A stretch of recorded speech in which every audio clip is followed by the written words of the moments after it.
Ok. Bueno, bienvenidas, bienvenidos nuevamente a otra sesión del curso de Constitucional General 2, donde abordamos la teoría de la Constitución.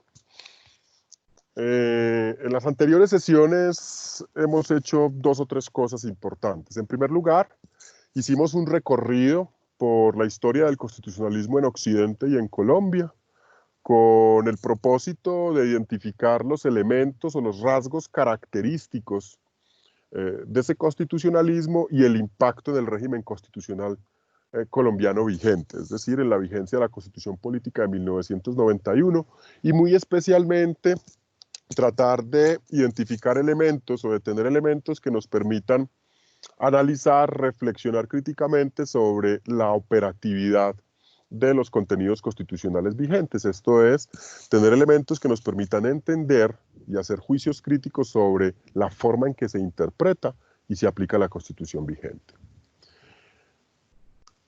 Haciendo apertura de la unidad número 2, hicimos, digamos, un régimen, utilizamos un tema para hacer como una suerte de transición entre esos dos temas. Y era que habíamos llegado en la descripción de ese proceso de evolución a lo que hemos denominado el constitucionalismo contemporáneo. Y ese constitucionalismo contemporáneo lo ubicamos en el contexto de la democratización y la constitucionalización de los ordenamientos jurídicos en Occidente.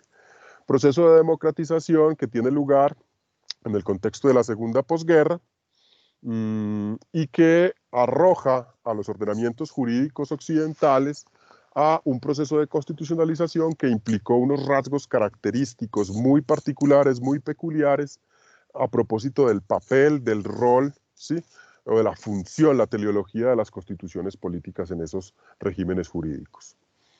Entre otras cosas, pues lo caracterizamos como un proceso en el que la Constitución adquiere un papel preponderante frente a las demás fuentes del derecho, la entrada en vigencia de constituciones rígidas, escritas, que consagraban el principio de supremacía constitucional, unas constituciones, digamos, abundantes en contenidos, en la medida en que se constitucionalizaron no solamente los contenidos propios del principio de separación de poderes y del régimen de derechos, aprovechando además todo el proceso de consolidación de los sistemas universal y regionales de protección de derechos humanos y el surgimiento de diversos instrumentos en la materia, sino además constituciones que incorporaron dentro de su contenido el principio democrático y en esa medida las reglas, las instituciones, los procedimientos y los mecanismos democráticos. Entonces son constituciones, digamos, bastante abundantes en contenidos y que además implicaron una suerte de subversión de la estructura del poder público y de los roles de esos poderes públicos unos con otros, otorgándole un protagonismo importante al Poder Judicial, en tanto en virtud de ese principio de supremacía constitucional controlaba el quehacer del Poder Legislativo y del Poder Ejecutivo. En ese contexto de constitucionalización, digamos, emergen aproximaciones teóricas que planteaban una renovación de la comprensión de las constituciones y su papel. Hablábamos, digamos, en el marco de ese proceso de constitucionalización, de la aparición de lo que algunos denominan el neoconstitucionalismo en Europa y en Estados Unidos, pero además la aparición del nuevo constitucionalismo latinoamericano, que digamos terminaría siendo el fundamento o el soporte teórico, conceptual y metodológico de los instrumentos constitucionales que se expiden o de las reformas constitucionales que se introducen en los países en América Latina y el Caribe, y que comienza quizás en 1988 con la Constitución brasilera, a la que le sucede el proceso constituyente de Colombia en 1991 y que da lugar a la Constitución vigente, y que luego seguiría seguido por las reformas en Argentina en el 94, la Constitución bolivariana en el 99, las constituciones ecuatoriana y boliviana 2008-2009 y la reforma constitucional mexicana en 2011, y que viene acompañando, digamos, en términos de inspiración, los movimientos sociales que se han suscitado en los últimos años en el Cono Sur y que venían, digamos, promoviendo un proceso de reforma constitucional importante en Chile. Nos concentramos en ese sentido para hacer ese tránsito, es decir, esa lógica entre el papel de las constituciones y el proceso de evolución del constitucionalismo, tratando de describir de forma muy sucinta, de forma muy concreta, las perspectivas teóricas más usuales, que suelen ser más usadas ¿cierto?, en los regímenes constitucionales contemporáneos, y que suelen ser ubicadas en una categoría que es equívoca y confusa, que es el neoconstitucionalismo, y lo que hicimos más bien fue distinguirlas. Hablamos, digamos, de dos grandes vertientes de origen italo-ibérico, es decir, de origen europeo, en la tradición italiana, en la tradición alemana y en la tradición española, y que se insertan al modelo americano, y que son, de un lado, el constitucionalismo garantista o el garantismo constitucional del profesor Luigi Ferrajoli, y de otro lado, el propiamente dicho neoconstitucionalismo o constitucionalismo principialista, y a cada uno de ellos, pues, le describimos como un contexto, unos elementos comunes y, muy importante, unos elementos diferenciadores, es decir, unas distinciones respecto al alcance de cada uno de esos modelos que tenían que ver con su origen, la relación con una teoría política particular, los aspectos metodológicos de cada uno y un asunto muy importante, el rol que cada uno de ellos le otorga al Poder Judicial, que insistimos en ese proceso de democratización y constitucionalización de los ordenamientos jurídicos implicó una, digamos, una subversión de esa posición, un control judicial sobre el legislativo y el ejecutivo. En ese marco, quisiera que comenzáramos hoy, o que habláramos hoy propiamente del concepto de constitución. Que habláramos propiamente del concepto de constitución, de eso que entendemos por constitución, para tratar de dar cuenta por lo menos de dos o tres cosas. Lo primero es qué se entiende por constitución, qué es una constitución, ¿sí? ¿Qué es una constitución? Que sería el título, pues, incluso, del trabajo de Ferdinand Lassalle, que es la Constitución, ¿sí? Lo segundo, cuáles son los elementos característicos, los contenidos de las constituciones, ¿cierto? Por favor, quien tiene prendido el micrófono lo apaga. Cuáles son los elementos característicos de una constitución y cuáles son sus contenidos, pero muy importante, quizás es la pregunta más importante, ¿para qué sirve una constitución? ¿Cuál es la teleología? ¿Cuál es la funcionalidad de una constitución? Para eso, hoy nos ocuparemos de la perspectiva formal, pero habría que, con posterioridad a la perspectiva empírica, pero lo primero es que habría que, digamos, plantear esas inquietudes. Lo primero es entender que el concepto de constitución es un concepto complejo y en la medida de esa complejidad permite una pluralidad, una diversidad de formulaciones respecto de lo que ya es y para lo que sirve, ¿sí? Y la Constitución resulta particularmente importante en las formas de organización social contemporáneas, eso que llamamos Estado moderno o Estado contemporáneo, en la medida en que se ha entendido que las constituciones, luego, digamos, de esa descripción de su proceso de evolución histórica, las constituciones suelen ser entendidas como el fundamento, el sentido, la esencia política de un pueblo, de una nación o de una forma de organización social.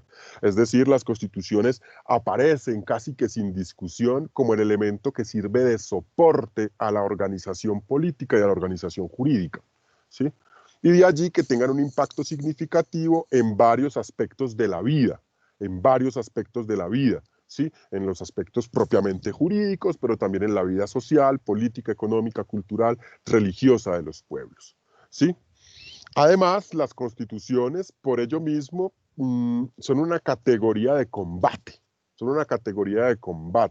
son un concepto que en términos simbólicos, en la medida en que le da sentido y constituye la esencia de la existencia de los pueblos organizados, se vuelve controversial. Y es una categoría de combate, ya nos lo revela la historia constitucional colombiana, ¿sí? Es decir, el trasegar del siglo XIX, el siglo XX y el siglo XXI en nuestra historia constitucional es un trasegar caracterizado, como ya lo mencionamos, por una suerte de reformismo constitucional que implicaba, para utilizar las palabras del profesor Hernando Valencia Villa y de su libro, ¿sí? Implicaba la existencia de unas batallas constantes por apropiarse simbólicamente del contenido de la constitución política y las constituciones políticas como cartas de batalla. Las constituciones como la razón de ser, ¿sí? Sí, el leitmotiv de los conflictos civiles, de los conflictos armados que caracterizaron el siglo XIX y buena parte del siglo XX en Colombia. Por eso es necesario, al momento de aproximarnos a esa idea de lo que es una constitución, precisar que frente a ella hay por lo menos tres aproximaciones. Una aproximación racional normativa, una aproximación histórico tradicional y una aproximación sociológica, ¿sí? Desde el punto de vista racional normativo, las constituciones definen de manera exhaustiva y sistemática las funciones fundamentales del Estado, por lo menos en dos sentidos, que ha sido la historia de los instrumentos constitucionales, en relación con la forma en que se separa el poder, la vigencia del principio de separación de poderes, y la forma en que se reconocen o titularizan, y en esa medida garantizan y protegen los derechos constitucionales, el régimen de libertades y derechos. De allí que desde esta perspectiva racional normativa se entienda que las constituciones deben analizarse desde la teoría de las normas, es decir, desde una de las ramas de la teoría del derecho, ¿sí? Las constituciones desde este punto de vista racional normativo se agotan en la existencia de un régimen jurídico con unos materiales o unos componentes que pueden ser analizados en sus relaciones y en su estructura, ¿sí? En la forma en que se identifican con esa, digamos, con ese entramado o con esa compleja conjunción de elementos que llamamos orden o sistema jurídico. Desde el punto de vista histórico tradicional, por el contrario, que surge además como respuesta a esa perspectiva racionalista normativista, que es muy propia del positivismo jurídico y que es muy propia del positivismo lógico jurídico formalista, de la teoría de las normas ruda, ¿sí? La perspectiva histórico tradicional considera, por su parte, que las constituciones no son el resultado, en primer lugar, de formas de organización complejas que definen una estructura exhaustiva y absoluta de la forma en que se relacionan esos materiales jurídicos, sino que las constituciones son el resultado o tienen su origen en el trasegar histórico de los pueblos. Las constituciones revelan la esencia o la naturaleza de las organizaciones sociales, en las que suelen concurrir en esa dinámica de las relaciones, ¿sí? Suelen concurrir elementos irracionales y fortuitos que no pueden reducirse a un esquema lógico-formal, ¿sí? Esta que es la perspectiva hegeliana y que, digamos, plantea una nostalgia del constitucionalismo germano del siglo XIX, ¿sí? Es la aproximación de digamos, de la teoría de la soberanía étnica, ¿no? ¿Cierto? De la soberanía racial, ¿sí? De la titularidad, ¿cierto? De una condición especial en el pueblo germano. Más allá, digamos, de las discusiones político-ideológicas que hay alrededor del nacionalsocialismo, uno de los impactos fuertes que produce esta perspectiva histórico-tradicional, insisto, es considerar que las constituciones políticas son el resultado de las fuerzas históricas. Y esas fuerzas históricas que suelen estar ancladas, ¿sí? En la esencia de, digamos, como en el ADN de los pueblos, en el ADN de las naciones. Como respuesta también a estas dos aparece la perspectiva o la dimensión sociológica, que considera que las constituciones no son una forma de deber ser, sino una forma de ser, que deriva de las situaciones y las estructuras sociales y particularmente de las complejas relaciones de los actores de poder que se asientan en un territorio. Fíjense que esto apela, digamos, a una perspectiva bastante primigenia del constitucionalismo y en esa medida las constituciones no se sustentan en una norma que resulta trascendente en virtud de los análisis lógico-formalistas, ¿sí? Sino que se asienta, ¿sí? O gira en torno a la vigencia y el reconocimiento dentro de sus contenidos de los factores reales de poder, de los intereses de los factores reales de poder. Es por eso, desde esta perspectiva, Ferdinand Lasalle, uno de los expositores más importantes en ese librito que se llama ¿Qué es una constitución?, que es que se lee Constitución, ¿sí? Donde describe, o entre otras cosas afirma, que una constitución que no reproduce los intereses de los factores reales de poder es solo una constitución de papel, no es una constitución en sentido estricto, en la medida en que no revela desde el punto de vista sociológico esa dinámica de poderes. Nosotros nos concentraremos en los dos extremos, es decir, obviaremos el análisis histórico tradicional, ¿sí? Que está soportado fuertemente en una reflexión de naturaleza justnaturalista, no es por hacer una evasión, ¿sí? O evadir el debate con el justnaturalismo, sino porque, digamos, desde el punto de vista de las referencias teóricas, considero que es una perspectiva bastante metafísica y en ese sentido débil para explicar las relaciones jurídico-políticas y las tensiones entre los poderes, los actores de poder que hay en una sociedad. Entonces, nos vamos a concentrar en una descripción de la perspectiva racional normativa y una reflexión desde la perspectiva sociológica, y que yo he decidido llamar, digamos, la perspectiva formalista de la teoría de las normas y la perspectiva empírica de la sociología y la teoría política. Ahí nos vamos a concentrar. Hoy hablaremos particularmente de la perspectiva formal, ¿sí? Y esa perspectiva formal sostenemos que apela a los aspectos formales de la estructuración del poder. Es decir, apela a la forma en que el poder está distribuido en un instrumento que ha sido el resultado del proceso de producción normativa, vamos a ver en qué sentido, ¿sí? Y que define con claridad cómo se estructura el poder en la medida en que define el régimen de competencias, bueno, el régimen de los órganos y las competencias de esos poderes públicos, los procedimientos para ejercer esas competencias y los límites que suponen para ellos la titularidad de los derechos. Por su parte, en la próxima sesión nos ocuparemos de la perspectiva empírica, que apela a las condiciones de contexto y particularmente a la forma como se configura socialmente el poder para poder explicar qué es una constitución. Lo primero, la perspectiva formal la analizaremos desde la teoría de las normas, que es una teoría propia de la teoría del derecho, ¿sí? Y la segunda la analizaremos desde la teoría del poder constituyente, que es una aproximación teórica más propia de la teoría política y de la sociología, y del constitucionalismo de combate, ¿cierto? Entonces vamos a utilizar esas dos. La idea, insisto, es que podamos tener elementos que nos permitan entender de un lado qué es una constitución, cuáles son sus contenidos, sus características y las relaciones entre esos contenidos, pero muy importante, cuál es su función. ¿Para qué sirven las constituciones? ¿Para qué sirven las constituciones? Esa sería como la pregunta. Desde el punto de vista formal, es decir, desde la teoría de las normas, Tamayo y Salmorán sostienen que el concepto de constitución depende de la forma en que entendamos los conceptos jurídicos fundamentales de los que ella depende, ¿sí? Recuerden que en teoría del derecho, ustedes analizaron el tema de los conceptos jurídicos fundamentales, ¿sí? Donde, digamos, se hace como una suerte de glosa, ¿sí?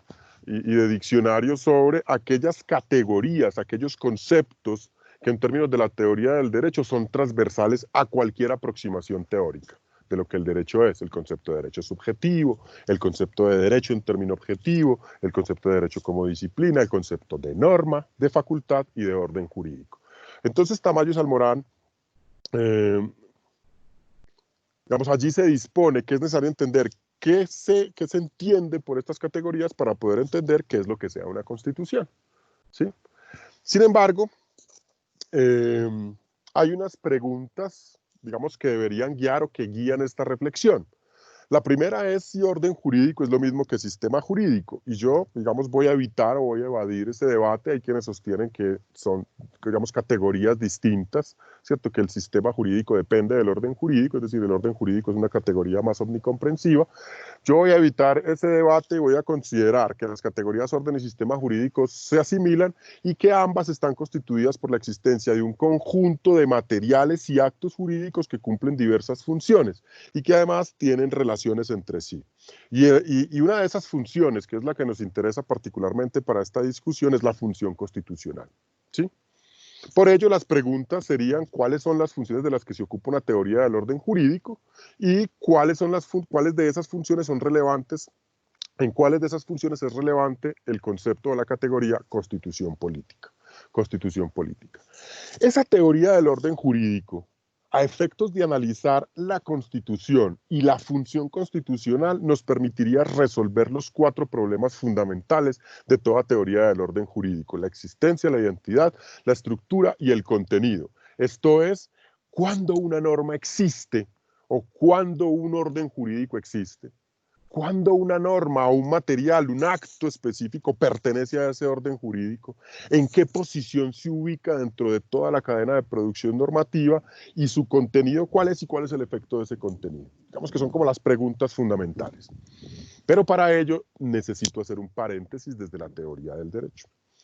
Reconozco que este no es un curso propiamente de teoría del derecho, ¿sí? Pero creo que es importante plantear aquí una aproximación teórica que alimentaría o que daría mayores elementos para, digamos, poder encontrarle sentido a la propuesta de la perspectiva racionalista normativista o de la, digamos, la perspectiva formalista.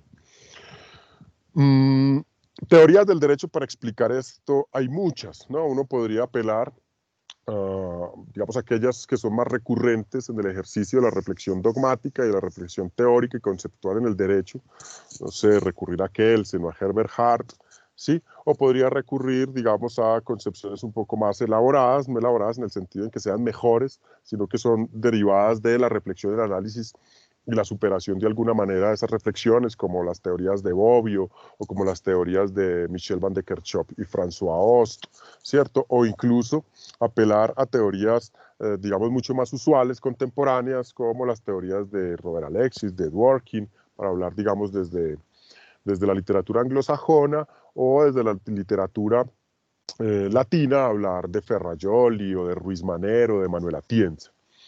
Entonces, digamos, yo mentiría si digo que voy a plantear todo ese panorama, ¿sí? Pues no es mi intención, insisto, porque esto no es un curso de teoría del derecho. Entonces quisiera aprovecharme de la teoría de Peksenic y Hage, ¿sí? Ellos en una edición de la revista Doxa en 1999, la revista Doxa es quizás la revista de teoría y filosofía del derecho más importante, ¿sí? En lengua hispana.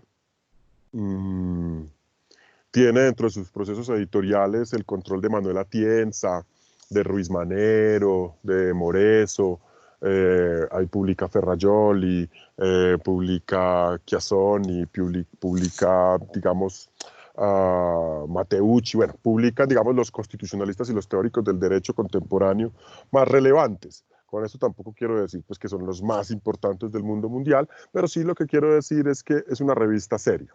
Y en 1999 aparece un artículo bien interesante que hace una reevaluación, a mi manera de ver, también muy importante sobre el positivismo jurídico, ¿sí? El positivismo jurídico.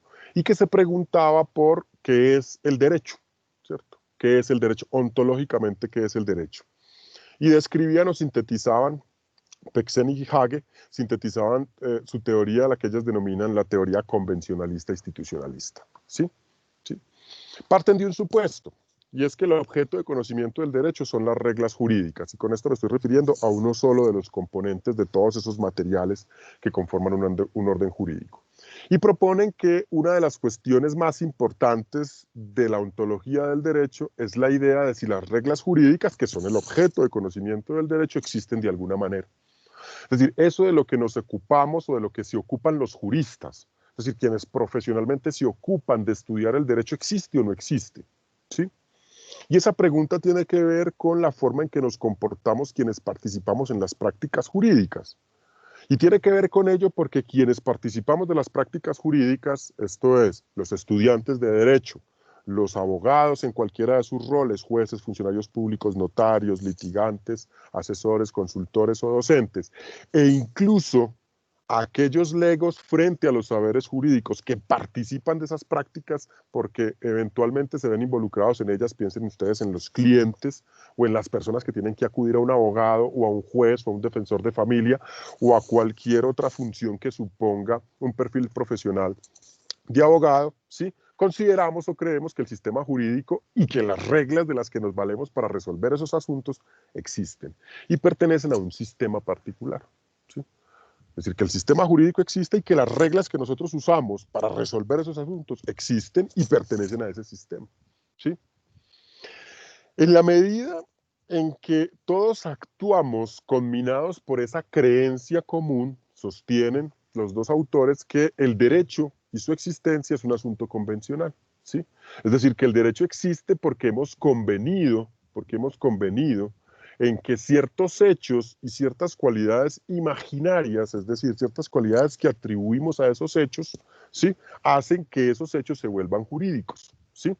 Y que de allí que el derecho resulte ser superviniente a partir del sistema de preferencias, creencias, acciones, disposiciones a actuar, artefactos humanos, elementos en últimas artificiosos, ¿sí? Sobre lo que creemos respecto de esos hechos. Por eso el derecho es un hecho superviniente a lo que ellos denominan unos hechos brutos.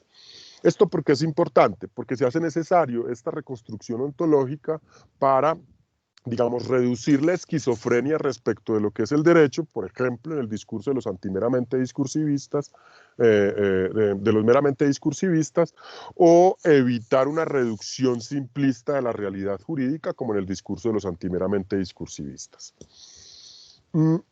Parten entonces ellos de 5 premisas.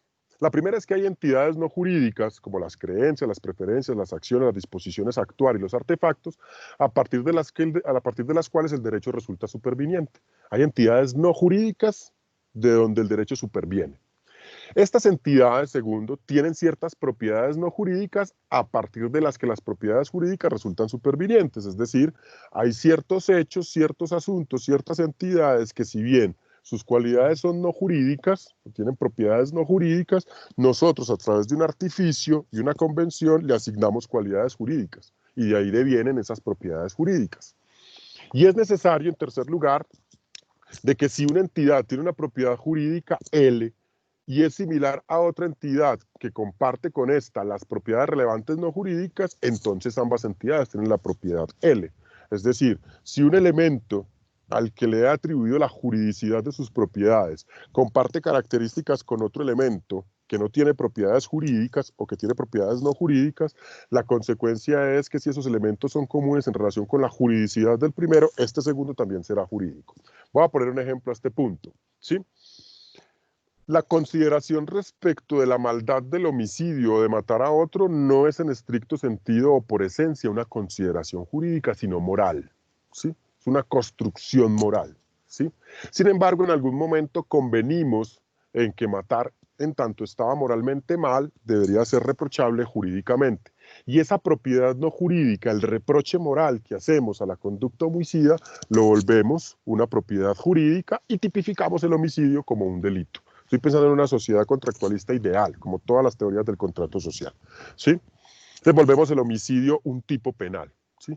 Y hacemos un juicio de reproche jurídico sobre ese comportamiento para poderle atribuir una consecuencia negativa o no deseada, la pena, privativa de la libertad, la multa, etc. Aquí tenemos los atentados contra la integridad personal y la salud del otro, es decir, así como consideramos que matar está mal, consideramos, por ejemplo, que atentar contra la integridad física de otro también es moralmente reprochable, ¿sí? Si ambas entidades, el matar como con un juicio de reproche moral y eh, violentar al otro en su integridad física, son reprochables moralmente en el mismo sentido en el que volví o juridicé la tipificación del homicidio como conducta punible, puedo tipificar como punible también las lesiones personales, ¿sí? Porque comparten cualidades similares que hacen que la juridización de una propiedad, que la propiedad de uno, que se asemeja a la otra no jurídica, pues vuelva a esta también jurídica. En cuarto lugar, las entidades, como el derecho válido, las reglas jurídicas, los principios jurídicos, entre otros, resultan supervinientes a partir de entidades no jurídicas. Para Peksenic, particularmente, es muy importante esa relación del derecho con la moral, a pesar de que adopta una perspectiva fundamentalmente positivista del derecho. Es necesariamente el caso, en quinto lugar, de que si una entidad jurídica resulta superviniente a partir de una entidad no jurídica y esta entidad no jurídica es similar de forma relevante a otra entidad no jurídica, entonces hay también otra entidad jurídica que resulta superviniente a partir de esta otra entidad no jurídica. Y esto, la pregunta es si se va ad infinitum. Para la teoría convencionalista institucionalista es importante definir cómo las cosas inmateriales, como por ejemplo las reglas y los principios jurídicos, pueden existir. Y por eso les planteaba ahorita dos perspectivas filosóficas.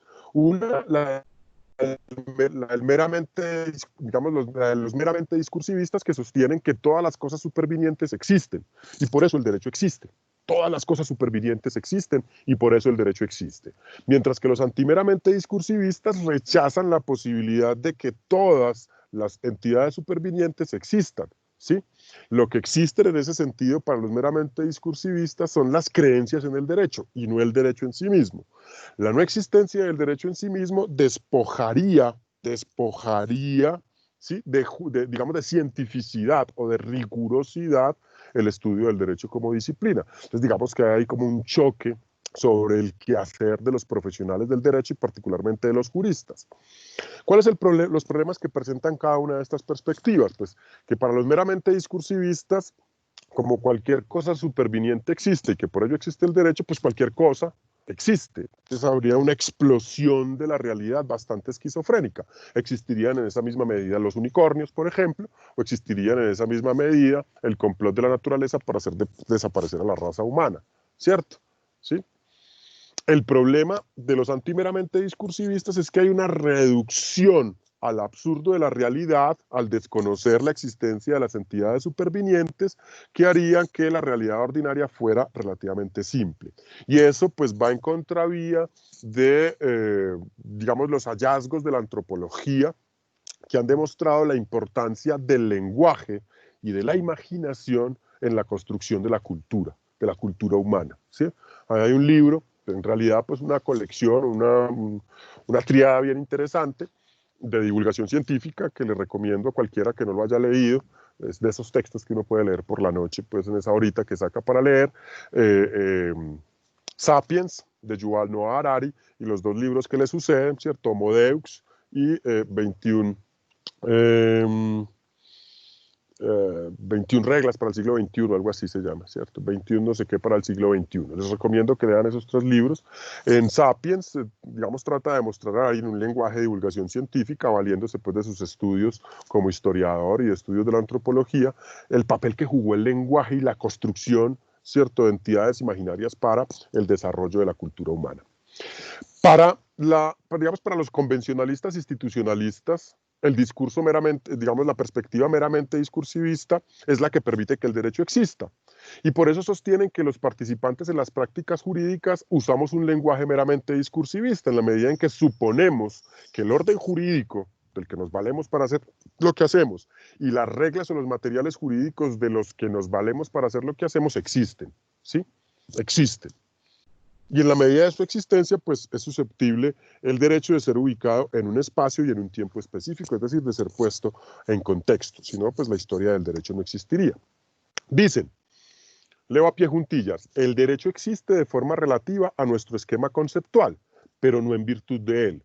Por decirlo sencillamente, la forma en la que hablamos del derecho en la vida ordinaria, y no la forma no menos importante en la que los juristas hablan acerca del derecho, revela algo acerca de lo que el derecho es. Si los seres humanos no confiáramos en la existencia del derecho, es decir, no tuviéramos construido un sistema de creencias respecto de lo que el derecho es, pues seguramente no existiría la carrera de derecho. Para poder justificar la construcción de su teoría, apelan a las premisas de Lagerspeth.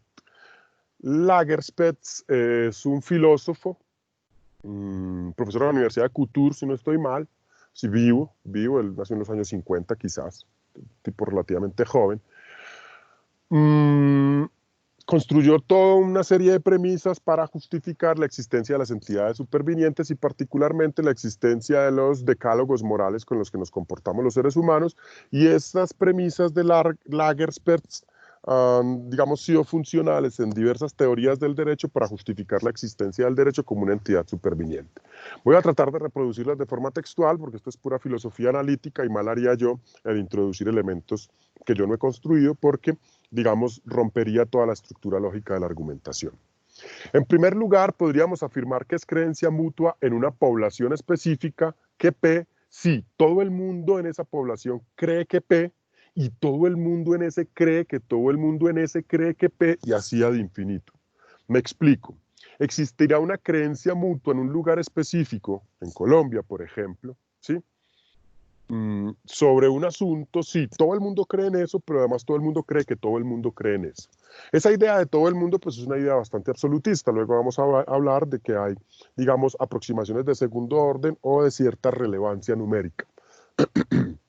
Podríamos decir además que A es H expresa un hecho convencional, es decir, un acuerdo, si es una condición necesaria y suficiente para que sea H que, en primer lugar, existe la creencia mutua, por lo menos de segundo orden, es decir, una porción significativa de la población, ¿sí?, considera que A es H.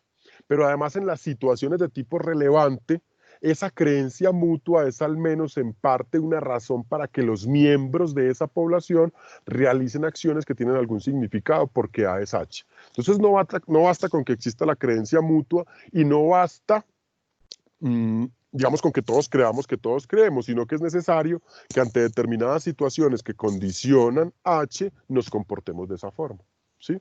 Vamos a ponerlo entonces en un ejemplo, ¿cierto? Hay una creencia mutua en una población sobre lo reprochable que es matar, ¿cierto? Matar es reprochable. Yo creo eso, pero además para que se configure la creencia mutua es necesario que yo crea que los demás creen en eso. Pero para que se convierta en un hecho convencional no basta con que yo crea y que crea que los demás creen y que los demás crean y crean que yo creo. Es necesario que ante determinadas situaciones que ponen en juego esa creencia mutua, yo me comporte o tenga la intención de comportarme con base en esa creencia mutua. Es decir, si yo creo que matar está mal, ¿sí? Ante una situación que suponga la posibilidad de ejercer violencia para matar a otro, yo me abstenga, ¿sí? Porque creo que matar está mal. Pero además que confíe que los demás se comportan también con base, ¿sí? En el significado que tiene esa creencia mutua. Para la primera parte, finalmente, sostienen que R es una regla regulativa en esa población si los miembros de S generalmente cumplen con ella, con esa creencia mutua, ¿sí? Y hay una mutua creencia en S de que R es una regla regulativa, ¿sí? Y dos, esa creencia mutua es en parte una razón para que la gente normalmente cumpla con esa creencia. Entonces se vuelve una regla. Lo que es la creencia mutua y un hecho convencional se vuelve una regla cuando la gente generalmente, no en términos absolutos, generalmente cumple con esa regla o cumple con esa convención con base en esa creencia mutua. La cosa se complejiza cuando es necesario institucionalizarla, ¿sí? Entonces aparecen lo que son las reglas definitorias.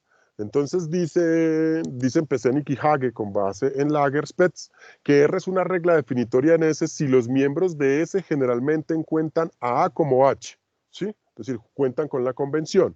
Y hay una mutua creencia en S de que hay una regla definitoria R en S que define a A como H. Es decir, además creemos, por ejemplo, que existe una norma en el código, primero que existe un código penal y que existe una disposición en ese código penal que sanciona, ¿sí?, la conducta homicida, ¿sí? Así pues que dos, esa creencia mutua es una razón, por lo menos en parte, para que la gente cuente con la existencia de esa, digamos, de esa convención.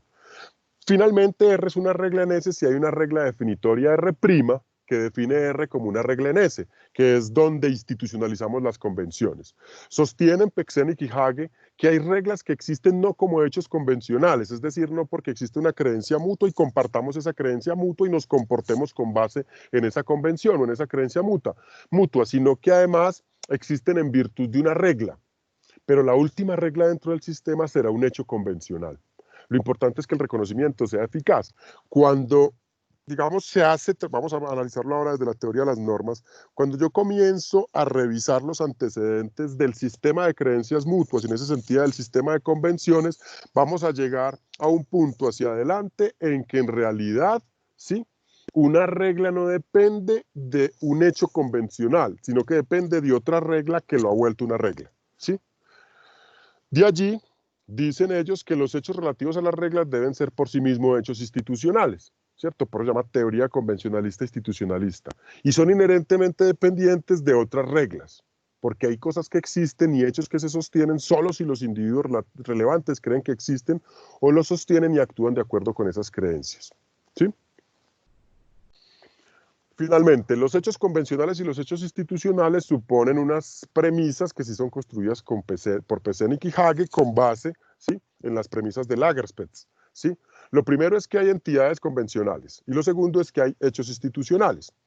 Podríamos afirmar que A es una entidad convencional si una condición necesaria y suficiente para la existencia de A es que exista una creencia mutua de al menos segundo orden en una parte suficientemente extensa de la población relevante respecto de la existencia de A, ¿sí? Y en las situaciones de tipo relevante, uno, es decir, esa creencia mutua, es al menos en parte una razón para que los miembros de ese realicen acciones que tienen significado porque A existe, es decir, porque existe esa entidad convencional. Y A es una entidad institucional si es una condición necesaria y suficiente para la existencia de A, que primero, existe una regla R en S, donde las condiciones de R son satisfechas y no hay excepción a R. Y la conclusión de R es que A existe, ¿cierto? Es decir, existe una regla que define a A como una entidad institucional, no porque A sea un hecho, una creencia mutua que se vuelve convencional, sino porque existe una regla que así lo define y la gente confía en esa regla, en la existencia de esa regla. Cierra pues entonces la teoría convencionalista institucionalista sosteniendo que el objeto del derecho son esas entidades convencionales e institucionales y que la dogmática jurídica, que es lo de lo que solemos ocuparnos quienes estudiamos científicamente el derecho, es interpretar ese conjunto de entidades denominado derecho válido, ¿sí? Entonces volvemos sobre la teoría normativista. Entonces decíamos que una teoría del orden jurídico me permitiría explicar los problemas de existencia, identidad, estructura y contenido. Y para eso Tamayo y Salmorán se preguntan varias cosas. Lo primero, ¿qué normas forman un ordenamiento jurídico, un orden jurídico o un sistema jurídico? ¿A qué orden jurídico pertenece una norma o un material jurídico específico? ¿Hay una estructura común a todos los sistemas jurídicos o cada sistema jurídico cuenta con su propia estructura? ¿Hay elementos comunes a todos los ordenamientos jurídicos y hay elementos que pertenezcan a unos y a otros no? Entonces, digamos, son preguntas que resultan importantes por resolver desde esta perspectiva formalista. Vamos terminando. Así, los actos de creación jurídica implican poder explicar cuándo un orden jurídico cumple determinadas funciones y las relaciones que existen entre esos diversos componentes, ¿sí? Para poder concentrarnos en la pregunta fundamental de esta unidad, ¿qué es una constitución? Y en ese sentido, ¿qué es la función constitucional? Esa función constitucional puede reducirse, digamos, como a dos o tres cosas. Lo primero es que esa función constitucional puede ser definida a partir de la creación jurídica. Lo segundo es que esa función constitucional puede permitirme definir la estructura básica del orden jurídico, ¿sí? De allí que es necesario entender que los órdenes jurídicos relacionan materiales y actos jurídicos. Y que las relaciones entre esos materiales y actos jurídicos son relaciones condicionantes que permiten una creación escalonada de todo el sistema, de todo el orden jurídico. Hay actos que son condicionantes porque definen la forma en que aparecen otros y hay actos que son materiales que son condicionados porque dependen de lo que digan otros, ¿sí? Ese condicionamiento y ese análisis de la precedencia o la sucesión es determinante para comprender la función constitucional y en ese sentido, ¿qué es una constitución desde la teoría normativista? Aquí tendríamos, digamos, una cadena de actos, ¿sí? Donde A5 es la consecuencia de la sucesión y no condiciona ningún otro acto. Es el último eslabón de la cadena de actos que se pretende explicar. Por su parte, A1 es la condición mediata de toda esa cadena. Pero además no está condicionado por ningún otro acto que le preceda. A él le suceden todos los actos, a A1. A A5 no le sucede ninguno, pero le preceden todos. Por su parte, los actos intermedios 2, 3, 4 son las condiciones inmediatas de las consecuencias que le suceden. Y además están condicionados por actos que les preceden, ¿sí? Por actos que les preceden. Me explico. Voy a tomarme aquí 2 minutos para explicar. Cuando uno está tratando de entender la relación que existe entre todos los actos, puede recurrir a una consideración estática, una concepción estática del ordenamiento jurídico en la que el orden jurídico está compuesto solo por normas. El orden jurídico está compuesto solo por normas, que digamos es una perspectiva muy propio, digamos muy legicentrista. Muy legicentrista no solamente digamos en la función del legislador, sino en la función de producción normativa, es decir, que la norma es el único componente del orden jurídico. Esa concepción estática pues es insostenible porque entre norma y norma existen actos. Y esos actos son los que aseguran una dinámica del ordenamiento jurídico y en última son los que aseguran esa cadena de producción normativa que tratamos de analizar desde la teoría de las normas. Así que todo orden jurídico tiene un componente fáctico que son los actos, y un componente normativo, que son las normas propiamente dichas. Entonces, cuando yo analizo toda la cadena de producción normativa, yo puedo establecer las relaciones que hay entre todos los actos de esa cadena de producción normativa y todas las normas de esa cadena de producción normativa. Desde el último acto o la última norma hasta el primer acto o la primera norma. Y ahí está la discusión sobre dónde se ubica la Constitución, el acto constituyente y en ese sentido qué es la función constitucional, que no habría que ser pues un doctorado en Derecho para digamos, aproximarse a una respuesta. Pues el acto constituyente y la norma constituyente, y en ese sentido la función constitucional, están concentrados en el primer eslabón de la producción normativa, en ese primer eslabón. Vamos a esto.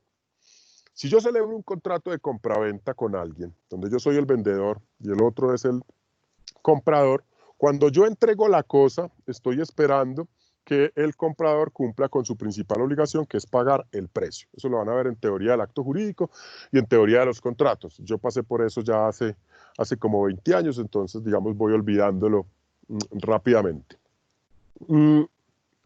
Cuando el comprador no me ha pagado, yo voy y le cobro.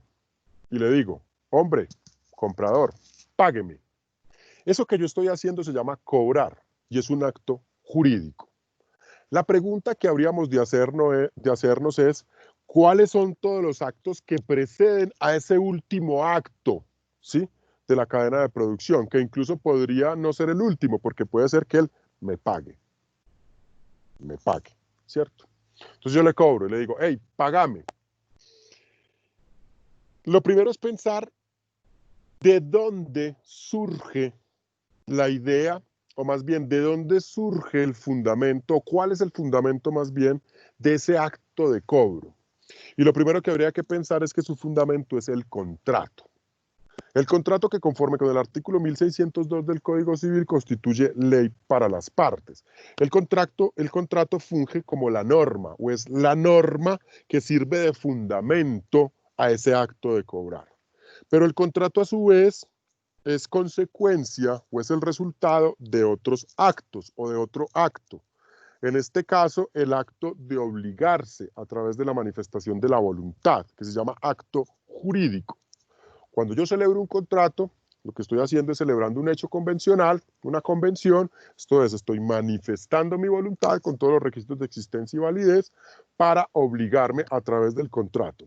Pero esa manifestación de la voluntad, ese acto jurídico que me obliga, encuentra fundamento en otra norma. Y esa norma son las reglas del Código Civil que autorizan a manifestar mi voluntad y que definen justamente cuáles son esos requisitos de existencia y cuáles son esos requisitos de validez de esta manifestación de voluntad para que ese contrato que deriva de ese acto jurídico, de esa manifestación de voluntad, sea válido y exista. Pero esa norma del Código Civil, que está incorporada en el Código Civil, que es una ley, ¿cierto?, que es una ley, tiene su origen en un acto que le precede, que es el acto de creación normativa del legislador, ¿sí? Es decir, es el procedimiento legislativo. El legislador agota un procedimiento para manifestar la voluntad, ¿sí?, soberana. La ley, conforme con el artículo 4, es la manifestación de la voluntad, cuarto del Código Civil. Sí, conforme con el artículo 4 del Código Civil es la manifestación de la voluntad soberana en la forma preveída en la Constitución. Entonces el legislador manifiesta su voluntad, produce un acto jurídico, otro acto que crea la ley. Pero ese acto jurídico de creación normativa del legislador encuentra un soporte, que es el artículo 150, numeral segundo de la Constitución Política. Leamos el artículo 150, numeral segundo de la Constitución Política, por favor.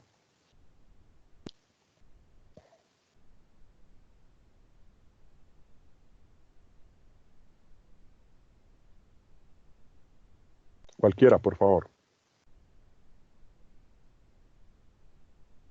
Bueno, dice el artículo 150, numeral segundo de la Constitución Política, ¿sí? Corresponde al Congreso hacer las leyes, conforme a ello cumple las siguientes funciones, más o menos dice eso. Segundo, hacer códigos. El legislador es el que hace los códigos.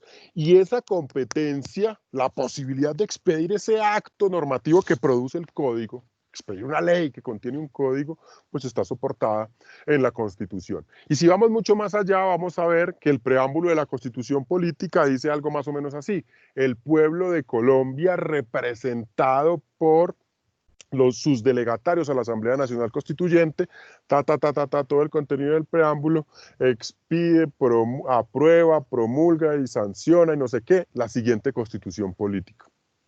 Entonces a esa Constitución le precedió un acto. La pregunta, insisto, desde esa concepción dinámica de la teoría de las normas, es cómo es el sistema de validez, ¿sí?, de toda esa cadena normativa que he narrado. Ojo que traté de reducirlo, digamos, como una situación cotidiana, una situación ordinaria, el cobro de un dinero, pero puede, digamos, hacer parte, digamos, de un análisis mucho más complejo, como el cumplimiento de obligaciones en materia contractual pública o el cumplimiento de responsabilidades impuestas en virtud de una sentencia condenatoria en un juicio de responsabilidad civil, ¿sí?, o de responsabilidad penal, o en materia de derechos humanos en el sistema interamericano de protección de derechos humanos. Uno podría hacer todo ese análisis desde la teoría de las normas. La validez sistemática de esa cadena normativa está determinada por la pertenencia de X, que es el material que estoy tratando de analizar, y su pertenencia a una cadena normativa específica, ¿sí? Y podríamos decir que X es un material jurídico, una norma o un acto jurídico, si y solo si X pertenece a N, entendiendo que N es la cadena normativa, o sea que X será un material jurídico, acto o norma jurídica, siempre que pertenezca a la cadena normativa de un ordenamiento jurídico específico. Y todos los componentes de ese ordenamiento jurídico, es decir, todos los materiales jurídicos, es decir, todos los actos y todas las normas valen solo en la medida en que satisfagan las reglas de formación y de producción a las que lo obligan las normas y los actos que le preceden. Es decir, la entrada en vigencia de una ley y su validez está determinada porque el legislador, en el procedimiento legislativo, acate todas las reglas, las formalidades, todas las ritualidades que le ha impuesto la Constitución,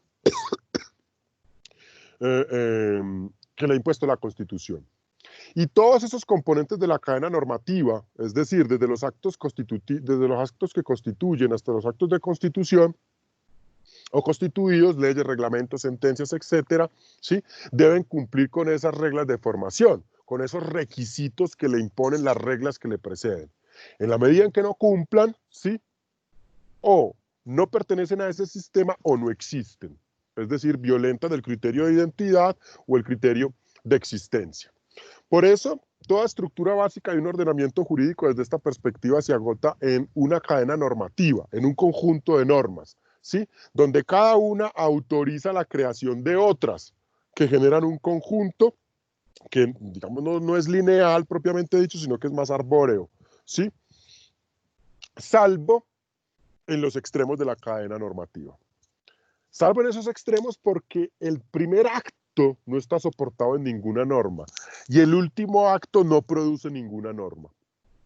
Salvo los extremos de la cadena de producción normativa, todos los componentes de ese sistema, de ese ordenamiento jurídico, en términos estructurales, están soportados en la idea en que cumplen con el sistema, digamos que cumplen con los requisitos que le preceden. Por eso el sistema es arbóreo, ¿no? Entonces, A1 no tiene ninguna norma que lo autorice, ¿sí? Y A3, cualquiera de las respuestas de A3, no es resultado de ninguna, más bien no autoriza la creación de ninguna otra norma, muere. Ahora, uno podría apelar aquí, digamos, a la pregunta aristotélica sobre la causa incausada, ¿no? ¿Cierto? Entonces, A1 es una causa incausada, es decir, es la causa primera, ¿sí?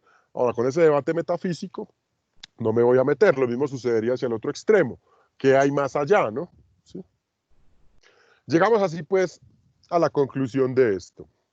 Podríamos definir entonces que el acto constituyente es todo acto jurídico que aparece como común, o sea, que es común a todas las cadenas normativas dentro de un orden jurídico histórico. Dentro de un orden jurídico histórico. El acto constituyente es ese acto dentro de toda la cadena de producción normativa que es común a todos los materiales a todos los materiales que componen ese orden jurídico, y que la Constitución es el conjunto de normas establecidas por ese acto jurídico originario, por ese acto constituyente, ¿sí? ¿De dónde derivan las formas de creación de los demás materiales jurídicos que componen ese ordenamiento jurídico? Desde la ley hasta las sentencias, dentro de la estructura jerárquica del ordenamiento jurídico prevista, por ejemplo, por Kelsen, ¿cierto? La Constitución, las leyes, los actos administrativos, los actos derivados de la autonomía de la voluntad privada, articulando, digamos, con la teoría del precedente judicial, las decisiones judiciales que transversalizan todo el ordenamiento jurídico y apelando a las categorías del constitucionalismo principialista, los principios que irradian todo el ordenamiento jurídico, principios constitucionales que irradian todo el ordenamiento jurídico de arriba hacia abajo. Así pues que la función constitucional permite relacionar los actos jurídicos, las constituciones como objeto y las constituciones como función, ¿sí? La función constitucional se reduce al acto jurídico que funciona como fuente de las demás normas jurídicas válidas en todo un encadenamiento de producción normativa. En términos funcionales, es decir, desde el punto de vista dinámico, el concepto de constitución y en ese sentido de función constitucional está reservado a ese primer acto creador de todo el sistema, ¿sí? Entonces la Constitución opera como una función, la función constituyente. Mientras que la Constitución en sentido estático, es decir, la Constitución entendida como un objeto, es entendida como ese conjunto de normas establecidas por ese primer acto creador que, insisto, determina los criterios más generales o más específicos. Eso depende, digamos, del nivel de detalle con el que el constituyente resuelva otorgarle esos contenidos de creación, definen cómo se crean los demás materiales jurídicos. Y el criterio de identidad de todo orden jurídico dispondrá que un orden jurídico total consiste en ese acto constituyente y en todas las normas creadas de forma directa o indirectamente mediante las facultades conferidas por la Constitución, bien en sentido dinámico, la Constitución como función, ora en sentido estático, la Constitución como objeto. El acto creador del sistema es una instancia de poder de creación jurídica, digamos un poder legislativo fundamental, lo llaman Tamayo y Salmorán, llamémoslo un poder constituyente. Es un poder constituyente que crea la Constitución. Y de ahí nos adentramos a la perspectiva empírica. En la próxima sesión, entonces, hablaremos de la teoría del poder constituyente, que nos permite entender, cierro con esto, qué es lo que sucede con esa causa incausada, qué hay en términos políticos y en términos sociológicos previo a ese primer acto originario de constitución.